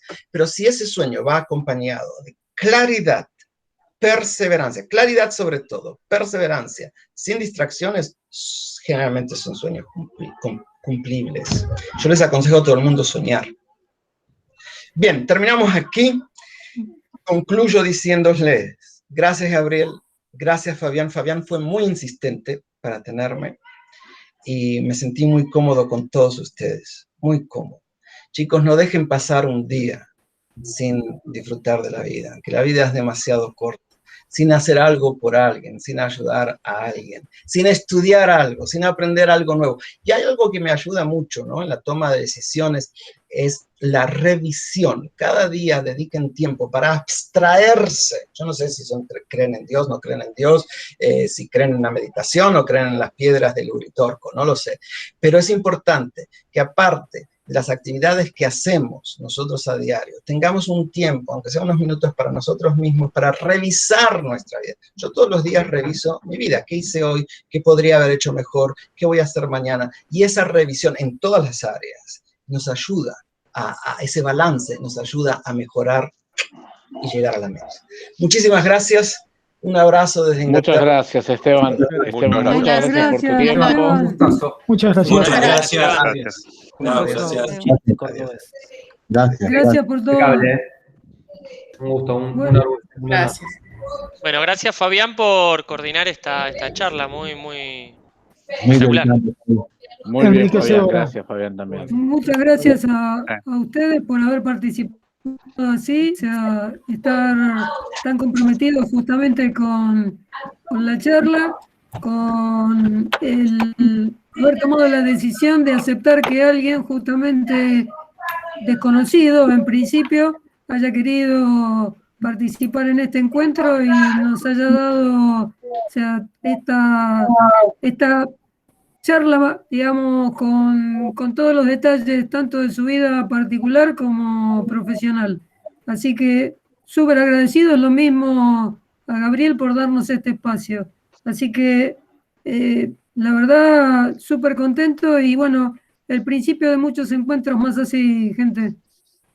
Por supuesto. Absolutamente, Fabián. Totalmente. Buenísimo, muchas gracias, Fabián. Es una actividad que se podría repetir, digamos, a futuro, ¿no? Más para la universidad. Me pareció algo... Les voy a ser honesto, me sorprendió por completo el tipo. O sea, la verdad es que a mí particularmente, ¿no? No había leído nada de sus libros y la verdad que fue una grata sorpresa la de compartir estos minutos con él. Y la verdad que las preguntas estuvieron muy bien. Gabriel creo que modeló bastante bien, ¿no? Creo que tuvo su pausa, le puso como onda a las preguntas. Fue una buena decisión que tomamos. Sí, que totalmente. Creo que sí, que eso ha sido Gabriel, fue una buena decisión. Creo que le metió... Estás para conductor, así para algo en la tele, o empezar a hacer videos, algo así, porque te vi bien. Así bueno, que gracias, para YouTube, Gabriel. A todos, un youtuber en potencia, y agradecer obviamente a la universidad la posibilidad que nos dieron a nosotros de poder acceder a una persona que creo que por más que lo hubiésemos querido nosotros, creo que no creo que hubiésemos llegado, ¿no? Sí, Fabián, la verdad, muchas gracias con eso. La verdad es una persona inaccesible. Claro, para mí y para cualquiera es una persona súper inaccesible, creo yo, y haber compartido 2 horas con un profesor de Oxford, la verdad es que, voy a decir muchas cosas de la universidad y de mi carrera seguramente cuando me gradúe, pero creo que estas 2 horas van a ser como, y en la universidad estuve con un tipo de Oxford, o sea, va a ser cerecita. Claro, va a ser como la cerecita. La verdad que... Fabián, creo que la mejor decisión es la elección que tomaste vos a elegir a esta persona para que nos dé una charla. Eso creo que es... Hay una persona, digamos, que fue la que leyó primero su libro y es, digamos, la que me abrió el corazón y la cabeza para entenderlo, escucharlo y sentirlo. Y a partir de ahí, digamos, hizo parte de lo que comenta Esteban, de